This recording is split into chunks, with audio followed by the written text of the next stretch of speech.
కర్ణాటక రాజకీయాల్లో హైడ్రామా కొనసాగుతోంది. జేడీయూ కాంగ్రెస్ సంకీర్ణ ప్రభుత్వాన్ని కూల్చేందుకు బీజేపీ ప్రయత్నిస్తోందన్న ఆరోపణల నేపథ్యంలో ఇవాళ బెంగళూరు మరోసారి సీఎల్పీ భేటీని మాజీ సీఎం సిద్ధరామయ్య ఏర్పాటు చేశారు.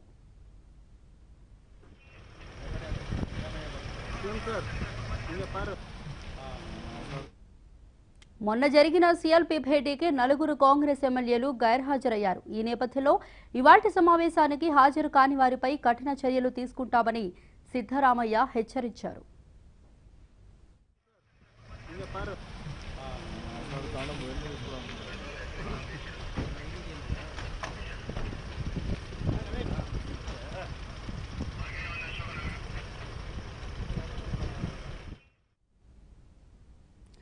సమావేశంలో బీజేపీ అనుసరిస్తున్న వ్యూహాలపై చర్చిస్తున్నట్లు సమాచారం.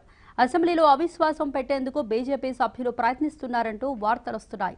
గవర్నర్ని కలిసి బల పరీక్షను కోరనున్నట్లు ప్రచారం జరుగుతోంది. దాంతో బీజేపీ వ్యూహాలను తిప్పికొట్టేందుకు కాంగ్రెస్ పార్టీ ప్రణాళికలు సిద్ధం చేస్తుంది.